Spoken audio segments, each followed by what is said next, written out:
We'll probably do a couple of things this week of note, but if things work out the way we'd like for them to. Carolina's guys, Jonathan Mingo, there's receivers that could be on the move today. Mike Williams from the Jets could still be moved. I specified in my previous video that today was a very important day, so hopefully every single team gets out there and goes out and makes a trade, except for the Dallas Cowboys. I was really hoping that the Cowboys wouldn't do anything to further screw up their team, and unfortunately, they just made one of the most embarrassing trades of the year. So before we get to the content, I want to apologize to you guys. I don't typically enjoy uploading back-to-back uploads on the same team, but in this case, the trade is so freaking bad that I really don't have much of a choice but to do it. Of course, I'm going to be covering each and every trade today in a later video, so if you're interested in that, I'll leave it in the end screen when it comes up, or make sure you're subscribed and have my notifications on so you can make sure you get it the moment it goes up. And now that we got all that out of the way, break!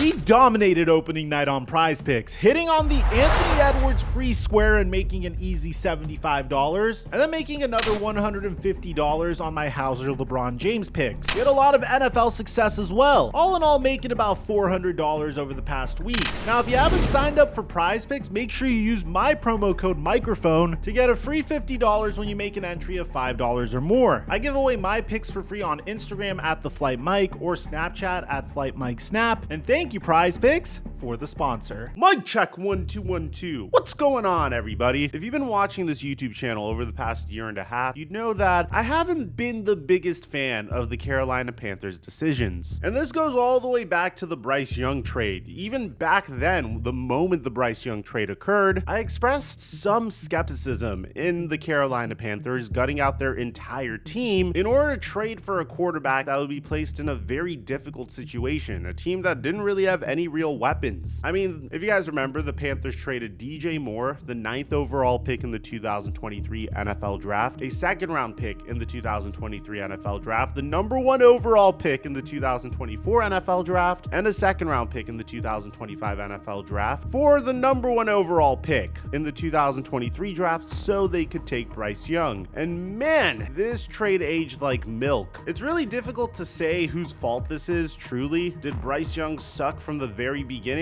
or was he just placed in a terrible situation? Well, given the Carolina Panthers' track record with quarterbacks in the David Tepper era, you can easily say that this is more to do with the organization than Bryce Young. After all, I really don't know what quarterback would succeed in a situation where his top wide receiver is a 34-year-old Adam Thielen. I don't know what quarterback would succeed if he had 3 completely different head coaches within his first 20 games of his career. If you want to go back even further, I mean, the Panthers have just made some really terrible decisions with their organization. The Christian McCaffrey trade made a lot of sense to me, but one of the biggest mistakes the Panthers made was not trading Brian Burns to the LA Rams for 2 first-round picks and a second-round pick, which, by the way, trading any player for 2 first-round picks and a second-round pick is such a gigantic fleece that if a team calls you up and offers you that trade, you better think long and hard about it. It gets even more comical when you consider the fact that Carolina only got a 2nd and a 5th round pick from the Giants for Brian Burns about 2 years later. Now, granted, this was when Scott Fitterer was the general manager of the Carolina Panthers, and the Carolina Panthers have made some improvements to their roster ever since. I understand the hiring behind Dave Canales, hoping that he could resurrect Bryce Young's career, and Dan Morgan actually did a solid job in the offseason, making the Carolina Panthers marginally better, at least on the offensive line, good enough for the 20th best offensive line, following the signing of Damian Lewis and Robert Hunt. But things haven't been smooth sailing in the Dan Morgan era either. On one hand, this man's hands are completely tied. I mean, there's really very little he can do. He has no assets for the future and has one of the worst rosters in the NFL. So making sneaky trades like the trade for Deontay Johnson in the offseason to give Bryce Young a fighting chance during the regular season are some of the only moves he was able to make. but even then the Carolina Panthers traded Deontay Johnson to the Baltimore Ravens for a 5th round pick, which I said wasn't necessarily the greatest idea, considering the fact that Bryce Young needs as much help as he possibly can get in order to develop. Giving up Deontay Johnson for a 5th round pick just wasn't worth the squeeze, especially considering the fact that Baltimore sent back a 5th round pick to Carolina for Johnson and a 6th round pick, and Baltimore is one of the best teams in the NFL, so that really just improves your pick by 10 or so more picks. So for the most part, we can all agree that the Carolina Panthers don't really have a track record of making the most intelligent trades, whether it was in the Dan Morgan era or the Scott Fitterer era, although I do think Dan Morgan is a slight improvement over Scott Fitterer. And here comes the Dallas Cowboys. You guys know I'm a diehard Cowboy fan. I made a 15-minute long video dissecting all their issues and my expectations for the Cowboys for the foreseeable future. In that video, I pretty much discussed how the Dak Prescott era is over. I mean, between Dak Prescott, CeeDee Lamb, and Micah Parsons, this is a team that is going to have absolutely no cap space until Dak Prescott's contract expires. They're already 3-5 this year, so I don't expect them to be competitive for the foreseeable future. On top of that, I just didn't expect this team to be that good, considering the fact that they lost a huge part of their identity, and that's their defense, their defensive coordinator. 4 of their defensive players went to the Washington Commanders. Some of their players retired. So I'm not going to get to that in this video, but you don't need to be a genius to realize that the Cowboys should be sellers at the deadline. I mean, you're 3-5 with your starting quarterback, and now you have to go into the toughest stretch of your season with your backup quarterback, Cooper Rush. And I'm not necessarily sure I feel very confident in us being able to turn it around. I'm not confident that we could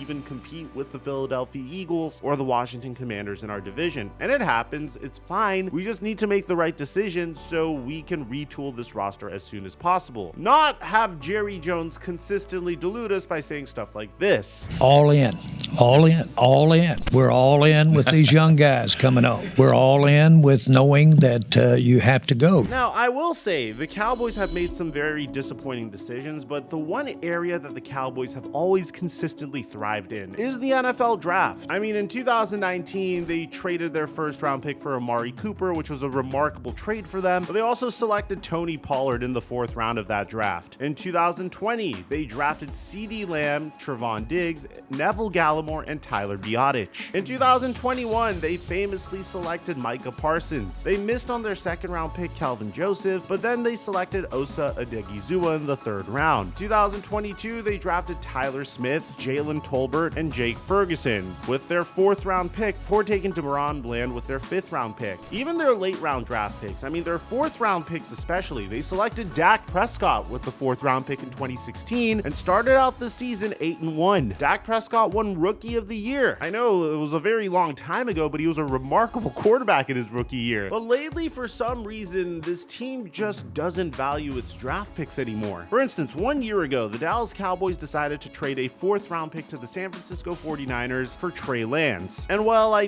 did think that maybe Trey Lance was at least going to be a backup QB, all Trey Lance does is fetch water for Dak Prescott and eat a significant chunk of the Cowboys' salary cap space. So following the Cowboys' most recent loss to the Atlanta Falcons, Jerry Jones said something that we weren't really expecting. We'll probably do a couple of things this week of note, but if things work out the way we'd like for them to. But bottom line is that if you knew exactly what to do, then this wouldn't be the game it is in the NFL. And to be honest, what kind of move could you really expect from a team that's 3-5, has their starting quarterback injured, and has their most difficult stretch of the season coming up? This would typically mean you're sellers at the deadline, and it's okay so long as you're realistic with where you're at. The Cowboys aren't even the 2nd best team in their own division. I mean, hell, you can make a very legitimate argument that the New York Giants could potentially finish with a better record than them at this point. They're just way too many holes on this team to even make it to the playoffs. There's no defensive identity, there's no run game, and you're expecting your backup QB to essentially drop back 40 to 45 times a game because there's really nothing else for your team to do. And you can blame this on Mike McCarthy, but it's a roster construction issue. Typically, the Cowboys have really talented rosters with horrible coaching. In this case, they have mid-tier coaching and a terrible roster. So really, there's no hope for the Cowboys to succeed this year, and that's just just me being realistic. But don't tell Jerry Jones that, because somehow, someway, Jerry Jones led a team that was getting fleeced for the past 2 years in trades completely fleece him. So a huge part of the Carolina Panthers rebuild was taking Jonathan Mingo. And you typically see this occur a lot in the NFL. Whenever a team selects a quarterback in the first round of the NFL draft, they might circle back and select a wide receiver in the second round of the NFL draft. This gives fans hope, thinking that these two are going to grow together and, be a nice little tandem for the future. And that's what the Panthers were hoping for with Jonathan Mingo out of Ole Miss, a 6'2" wide receiver who ran a 4.46 40-yard dash, has a big body, and could easily fit into the slot. Unfortunately, Jonathan Mingo's career has been anything but. As a matter of fact, this is his best highlight so far. I don't know how you receive this pass in reverse, but that should give you an idea of the type of player the Cowboys are getting. So far, in Jonathan Mingo's career, he's only played 24 games, and in those 24 games, he has 539 receiving yards, no touchdowns, and 55 receptions. A fan might see this and say, okay, he's a draft bust, or he just needs a change of scenery. Now, the Dallas Cowboys decided to trade a 4th round pick for Jonathan Mingo and a 7th round pick. And the reason why this is so frustrating is if you compare this trade to other wide receiver trades in the NFL, Deontay Johnson in a 6th round pick was traded for a 5th round pick. Amari Cooper in a 6th round pick was traded for a 3rd round pick. Devontae Adams was traded for a 4th round pick that could become a 3rd round pick. DeAndre Hopkins was traded for a 5th round pick. And now you have Jonathan Mingo in a 7th round pick that was getting traded for a 4th round pick, who's not even close to the tier of wide receiver of any of these teams. Now, why would the Cowboys do this? Well, according to Adam Schefter, the Cowboys really value Jonathan Mingo. Okay, well, in regards to Mingo, this is a guy that the Cowboys really liked coming out of him. I think you touched on a key factor. They liked him in the draft,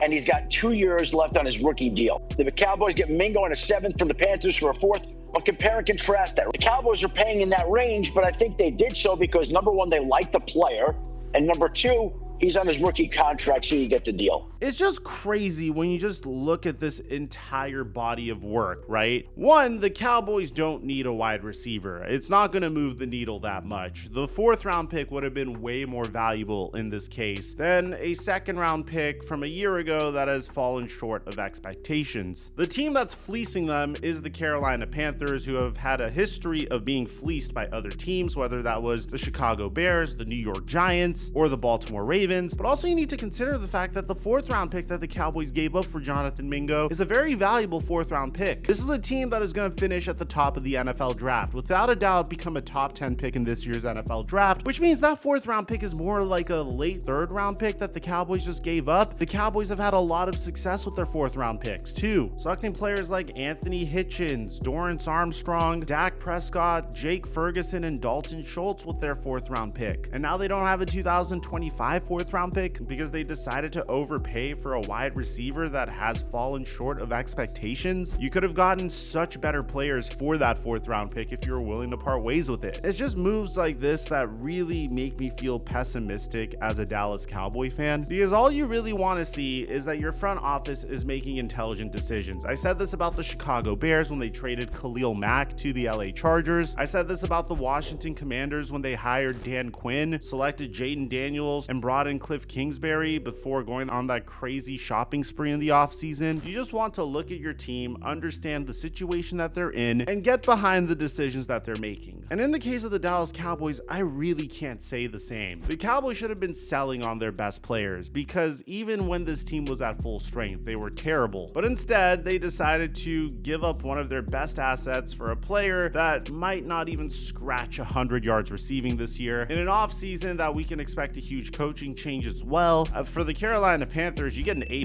for this. You literally just got like a late 3rd round pick for a player that really didn't do much for you guys this year. For the Dallas Cowboys, I can't even give this an F. I give this a G, an H, a Z. This is like one of the worst trades that you could have made. It makes no sense for where you are as a team. It's a huge overpay. The juice isn't worth the squeeze in terms of the player that you're getting. He's not going to be doing much for your team at all whatsoever. You could have gotten a much better player instead for this draft pick. There's other trades we need to cover because our division rival just made a huge trade as well. Marshawn Lattimore is officially a member of the Washington Commanders. I'm going to leave a link to that in the end screen and cover a lot of trades in that video. And aside from that, I'm your boy Mike, and I'm dropping our mic until our next upload.